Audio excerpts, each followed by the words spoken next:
Let's talk preview of big games week 8. And there's a couple big games this week. Yeah, I mean, you got to start with two big American division clashes. Number one, RBC, who has dropped to number 2 in our coaches poll. I'm sure that might get their attention a little bit after being number 1 all season. They're taking on their old rival, Rumson. It's a showdown of top 10 teams. This has been a huge game in the Shore Conference almost every year the last couple of years. Always the one circled by the fans. RBC can lock down the outright American Division Championship with a win here. So they have that. And again, like we mentioned earlier, if they do want to make a statement in their kind of ongoing battle with Toms River North for that number 1 ranking, this is a common opponent. The North beat Rumson earlier in the year by 2 touchdowns. So RBC might want to make a statement there. But, I mean, I just think it's an interesting matchup, too, because of how it's not your traditional Rumson team. They throw the ball a ton. RBC hasn't seen a lot of teams like that this year. They've seen mostly running teams. I mean, how do you see this game going? Rumson's having trouble running the football. And, Red Bank Catholic's very physical. You want to go into their teeth of their defense, though. They got some athletes back there, too, at RBC. So it's not – first of all, Red Bank Catholic is a overwhelming favorite. But don't toy with Rumson. Like, I don't think RBC can say, well, we need to score this against this team. Rumson's a good football program. They really are. Right. And they got some weapons, too, that can make it, interesting.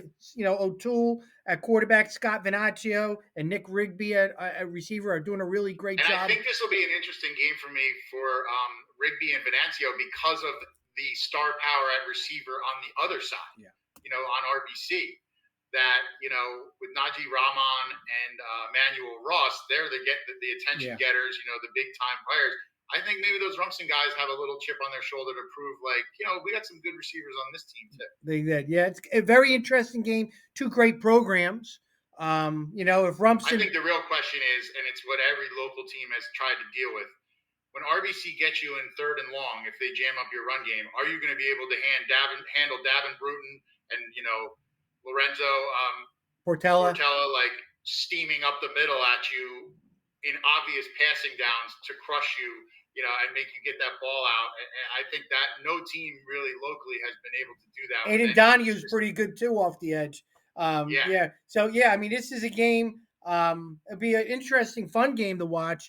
But, if Rumson... I also think RBC, though, quietly needs to, I don't want to say get their offense back on track, but they got shut out by Seton Hall Prep. They've kind of had a few, low scoring. I think they want to feel good about their offense. I mean, they still have one more game, non-conference game before their playoff run starts because the non-public brackets are shorter, less teams than the public. But I think RBC wants to get their offense going again, get their running game established, and, hit some big plays in the play action game. So, yeah, I think it's a great game. And then we also have another big American Division showdown, Donovan Catholic against Middletown South. How do you feel? How about the matchup of Middletown South's offensive line, which has been bulldozing people, against the ferocious defense of Donovan Catholic that just recorded their 3rd shutout? I mean, you got star power. You got Dante Vianney at linebacker. You have Colin Gallagher at linebacker right there. And, Jake Zawako can definitely have a big game at any time right there. But you're right. Donovan Catholic's defense versus the stingy, we're going to run the football down your throat type of thing. I don't think they're going to be able to run the ball like they did in the past against Donovan Catholic. So they're going to have to use their weapons on the perimeter right there. But Middletown South is a physical football team on both sides of the ball. So I'm curious if they can keep this game close like Jackson did for a long time. Right. I mean, that's the thing. Can Middletown South's defense contain Najee Calhoun and Michael Thomas and the big play guys for, Donovan Catholic long enough that, hey, it was at the 4th quarter and it's 13-7 or 7-0 or something where you might be able to punch one in and steal one. I mean, South has already played RBC, so they've seen big physical defenses and they struggled in that game. I mean, they lost, what was it, 35-0? Yeah, so, they did. I think that's the other thing. Can they make strides after seeing a very similar defense to Donovan to where they can keep this game tight going into the 4th quarter? Middletown South has nothing to lose. I mean, this ain't going to affect them in the state playoffs. Right. They're getting the multiplier And again, points. this is a great test for them. Yeah. That you're not going to see many teams the caliber of Donovan Catholic in your playoff bracket. So this is a playoff level game going into the actual postseason. And Donovan Catholic's been, a little under the radar after the Red Bank Catholic game a little bit. And yet, Right. but they're still winning convincingly in all those games. But they're quietly the top 4 teams in the Shore, which they're probably saying we are top 2. Right. I mean, and their feeling is certainly, that, they've played a really difficult schedule. Yeah, and the other thing is they're just so young. I mean, this is a team that's going to be entrenched in the top of those rankings the next couple of years. Yeah. But they want to win now, obviously. So without a they're doubt, looking to get, and their state bracket is so difficult that, you want to pick up as many of these big wins locally because it's a high mountain to climb once you get into the postseason. Real high. And speaking of another team that's geared up for the postseason, but still has some unfinished business in their division, we have undefeated Point Boro against St. John Vianney. Boro needs this game to lock down the division title all for themselves. Point Boro's, they were back to they showed they were human last week.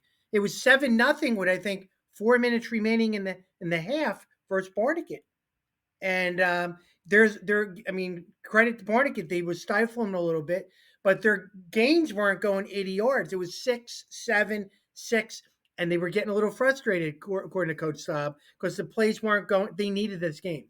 They needed to know that you're not going to score a touchdown every single play. We are going to have to now punt. when you get to the playoffs, you're not going to break 70 yards every time you run the ball. You may have a lot of 13-play drives where you're just getting 4 or 5 yards a clip. I think the interesting about this game is Vianney, we know they can score. I mean, they had that 36-33 game with Briarden. They've had a couple other games in the 30s. Like we said, they're playing inspired football because of Aaron Van Treese and everything that happened with him. So the question to me is, will this be a 4-quarter game? Point Boro has not really played a hard fourth. No. Even the Manasquan game, that was a blowout by the fourth quarter. This will be 4 quarters. Right. Coach So Papson's doing a great job. I think with all this stuff going on. Will Boro be tested deep into the fourth quarter where they might have to find something about themselves that they haven't been tested like that this year so far? Well, Coach Papson's done a great job this year, losing the first game. The way they did at RBC, was RBC that good? Is St. John Vianney down? And they mustered a lot of wins in between. They're in a bye week. They just coming off a loss. And they're playing Point Boro. And I mean, this is going to be a game for 4 quarters. It really is a good test. So I'm anxious to see that if Vianney can win this football game, that they will, No, they would shock.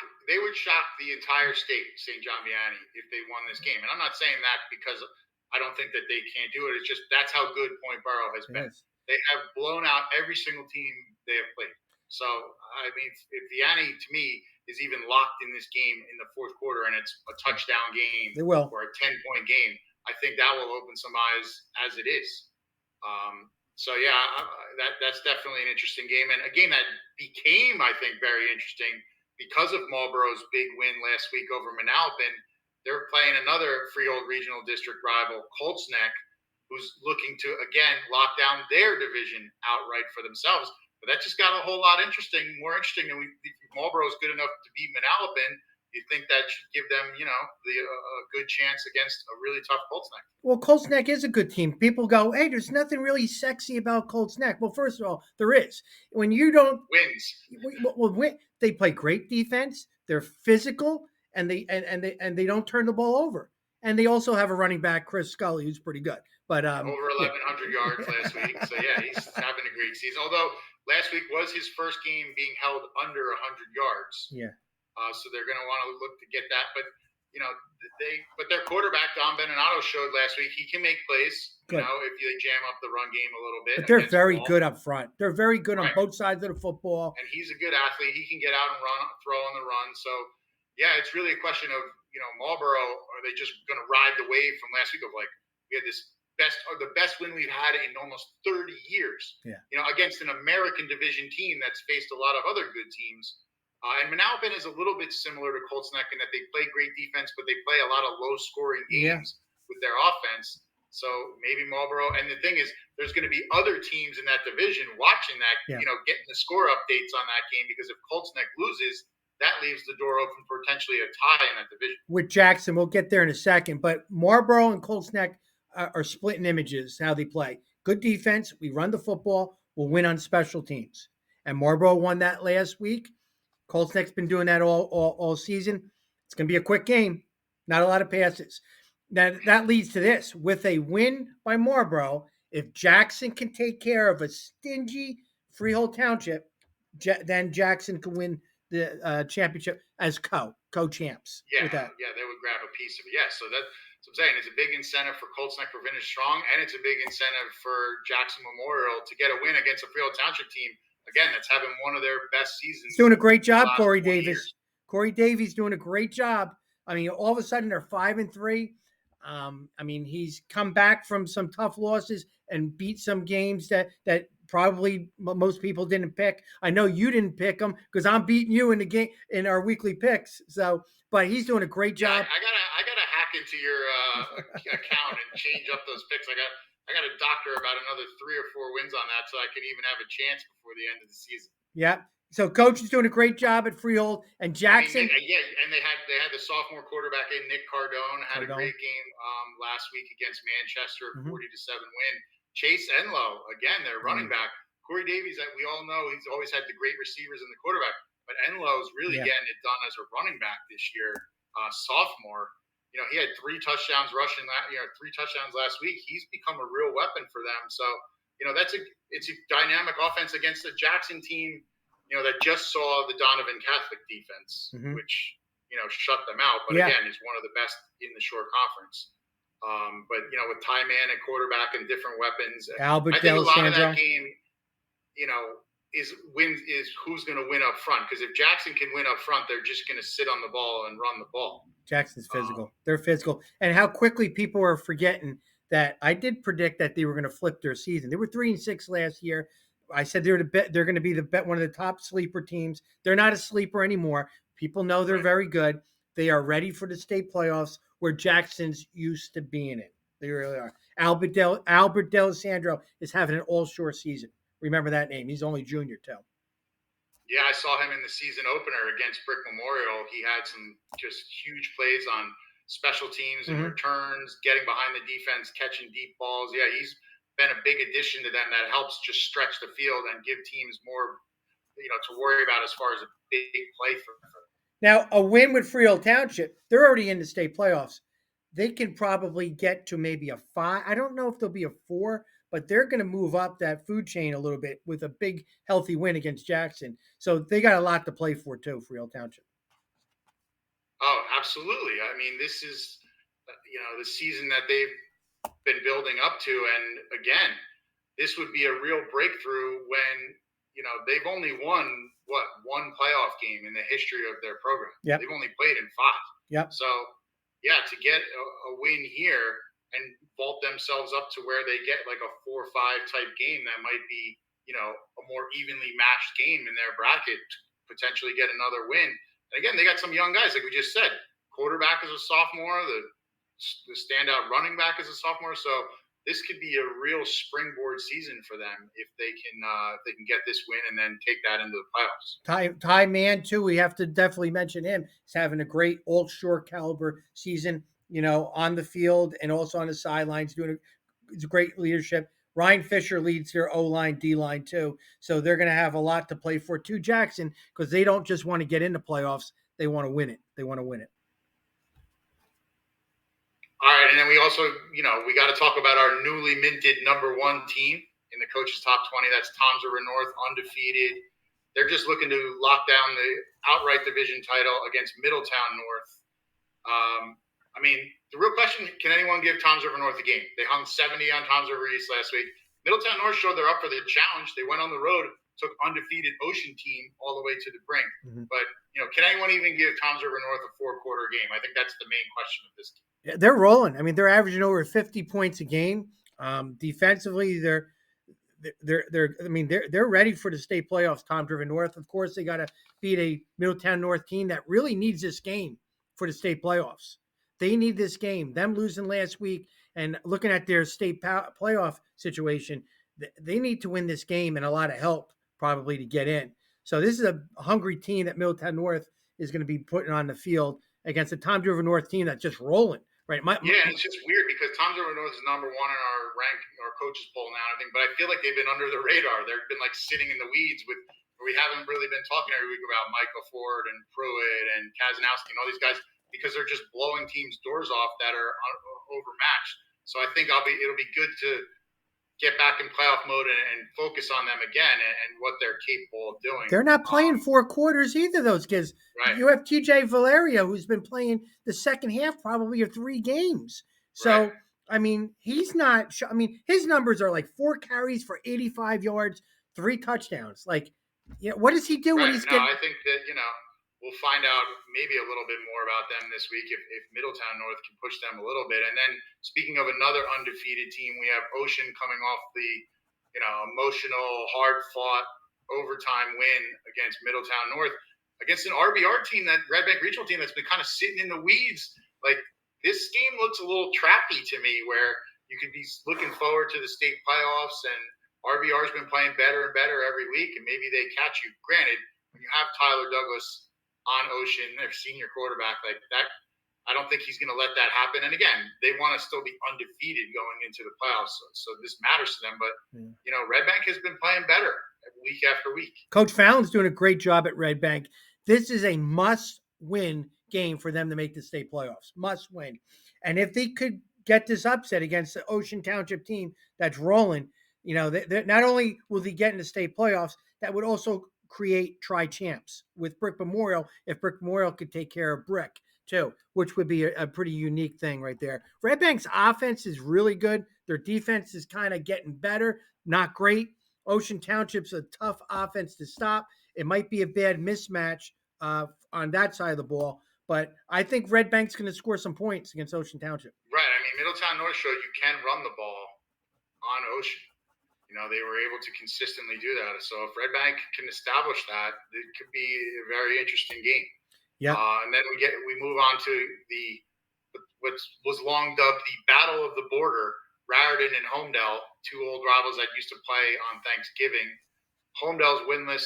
Raritan's on their way to the postseason. I think this is just the Rockets trying to take care of business. And then down in Ocean County, we have Southern and Lacey, which is another old school matchup. And Lacey, I think, opened a few eyes with a 20-0 shutout over Brick last week. Do you know Lacey? Southern.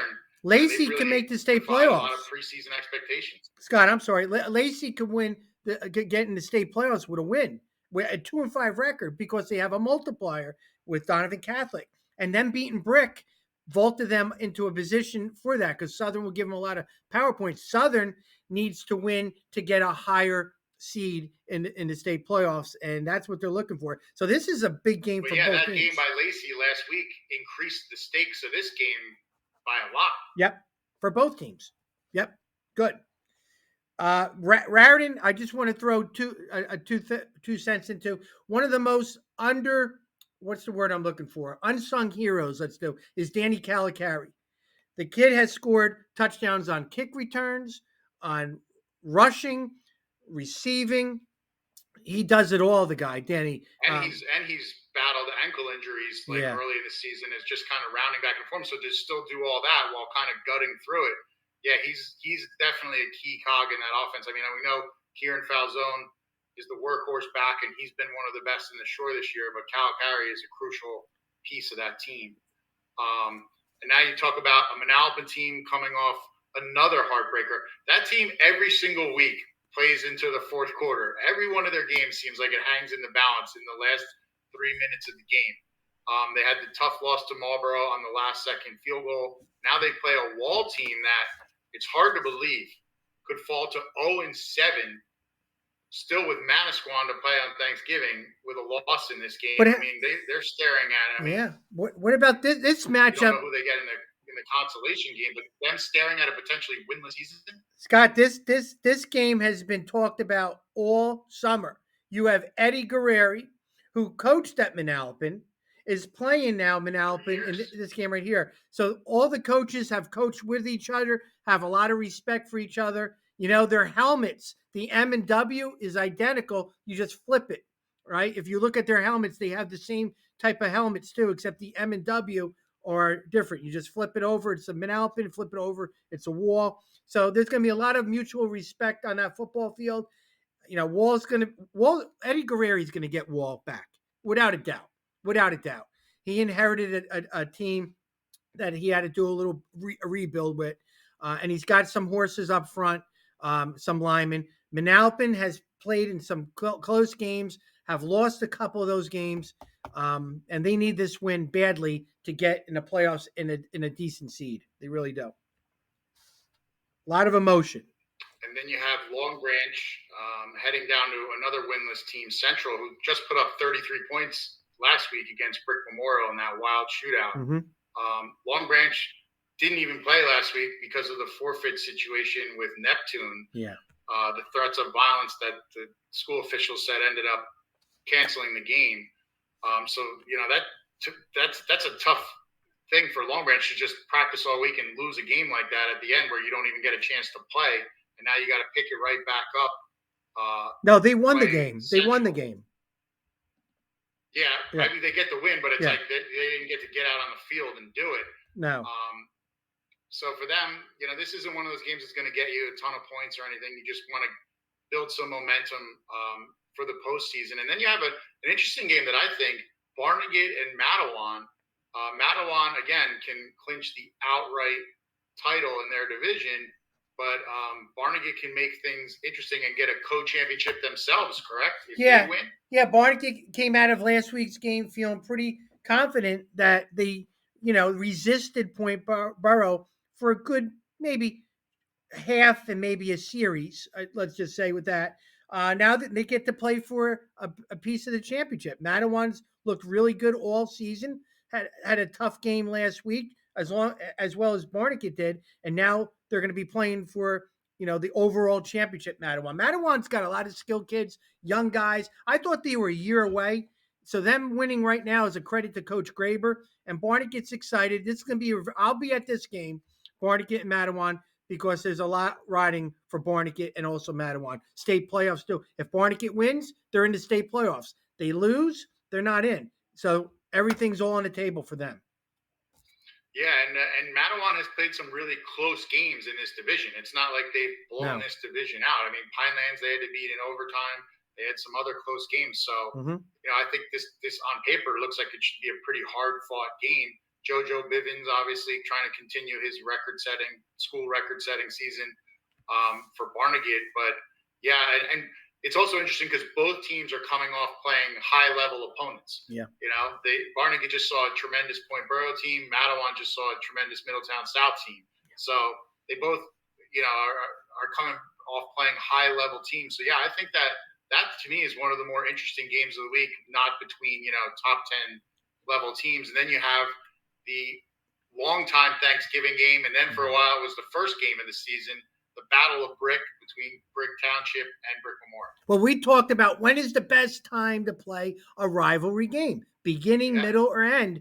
You said it. I like the end. So if there's PowerPoints and the winner goes into the state playoffs, imagine that. Well, Brick Memorial needs this game to win and to get in the state playoffs. I think Brick might be looking outside, looking in, but Brick Memorial, if they win, I think they're in. And there's going to be a lot of emotion playing at Brick.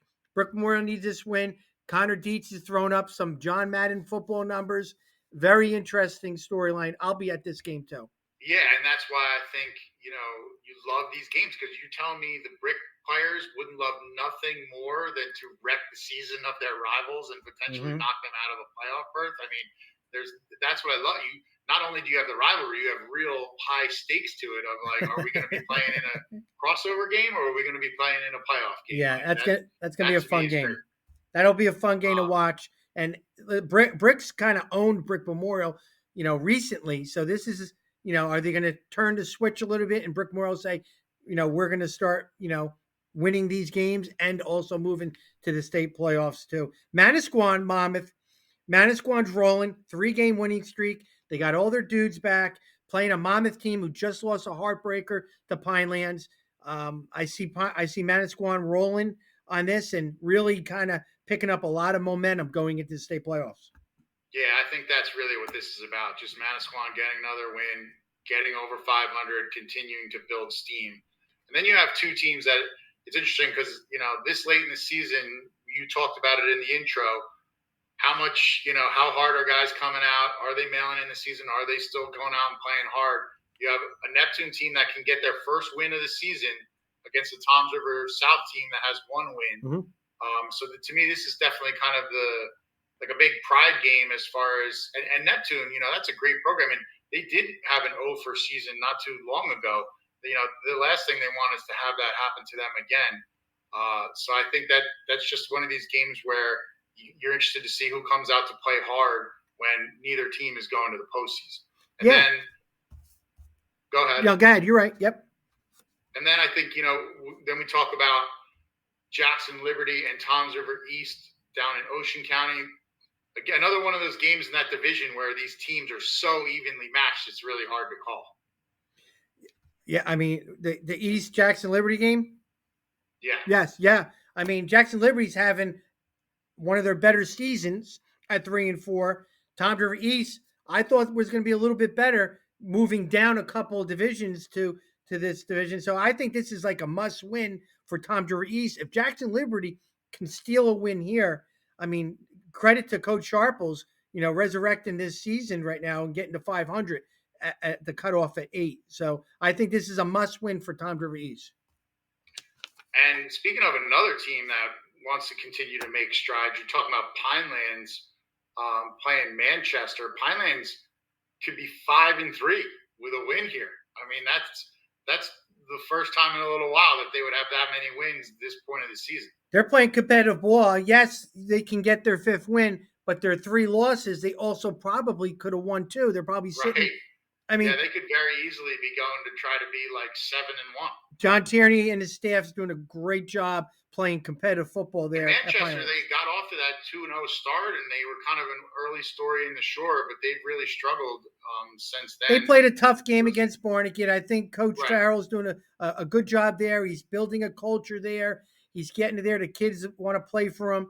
So, I mean, they're not going to lay down. They're not going to lay down. So that's all you could ask for a football program right there. But that's going to be a close game. Pinelands and Manchester's always a tight game. Within a touchdown or so, that game always. I think maybe one of the most intriguing games outside of, again, the top 10 spotlight, Asbury Park playing Shore. Mm-hmm. Asbury Park just hung 53 points on Lakewood last week. Oh, God, yeah. These two teams, old rivals. And again, like we talked about with a bunch of other teams, Shore Regional needs this game to lock down the division title all for themselves. But Asbury Park is such a wild card. They'll show up and they can score. They're a dangerous team. Can you imagine Asbury Park winning and claiming a share for the title, and then they're told, well, you still didn't play Keensburg yet, and they have to play them? I know. Yeah, that that certainly could come into play. I don't know how they'll be playing in the middle of December in a snowstorm to settle it. No, they'll play Tuesday at 6:00 or something like that one week. But Asbury Park is dangerous when they're all there. We know that. Shore is a football program that's been pretty successful against Asbury Park through the years. These games come down to the big play explosion of Asbury being able to hit you with the 60-yard TD. Yep. Compared to Shore winning up front on the offensive grinding line it out, grinding you to dust. Grinding it out, yeah. Howell 3-4 playing Freehold Boro 0-7 in an in-district rivalry game. There'll be a lot of emotions with that. Howell came off a tough, heartbreaking loss in their eyes because it was a big game riding on that Southern Regional game. They're 3-4. I do believe they'll come out smoking and win the football game here. But Howell's a good football team. Just came short a couple times at a couple games this year. Right, and then you have Point Beach and Lakewood again, pair of 2-win teams, fairly even teams. This is again just a late in the season morale booster. Get that other win, try to start building towards next year. Get a little momentum maybe for your crossover games and things like that, and see how it goes. Well, you win this game and you win your 2 consolation games, you're 500. So there is a Right. lot to play for that. And Kip Academy, I don't know who they are, but I know they got the attention of everybody in the shore. I'm about to say that I feel like every small school in the shore has definitely been calling them, trying to get a game with them. Take it down, pass it around, just Yeah, one. Keensburg. Hey, it's trying to get that first victory, right? I mean, that's what really this is you're trying to get that win. I mean, if I remember correctly, right, it's Point Beach that played them already and Yeah. beat them in a lopsided game. I mean, their phone's ringing off the hook with short conference teams. I mean, Kip Academy. I mean, I love to see Keensburg, get a And you win. know what? Hey, Keensburg fought really hard last week in the Really tough. Bayshore showdown with their old rival Keyport. Went into the fourth quarter, and it was 13-7. So Yeah. it's like I do feel like we need they to were put. right there. We need to But maybe put. they're just this is the week they break through. I think maybe next year we need to put Kip Academy on our, our show. Since they're here Yeah, playing a we'll lot have of to have games. an in-depth preview of them, considering they're going to play like half their games against the Shore. And then Keyport 5-2, playing 0-7. One of my former coaches, who's the head coach there, love him to death. Steve Fence at New Egypt. New Egypt's down. They're down, and they're a very young football team having struggles both offensively, defensively. Keyport's 5-2. I think it's a 4-game winning streak they're on, and they're rolling right now. Credit to Coach Glesman. Also credit to Treadwell, Nazir Treadwell. Yeah, Nazir Treadwell. Yeah, one of the more underrated backs in the Shore. Underrated. Keyport's whole MO, which may serve them really well in the playoffs, they come back in the fourth quarter.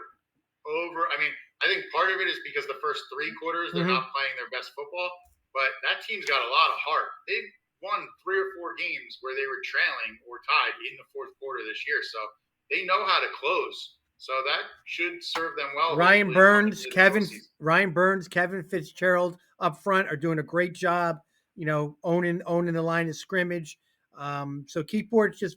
I'm very surprised. I thought that them losing DJ Thompson, there'd be a big drop off.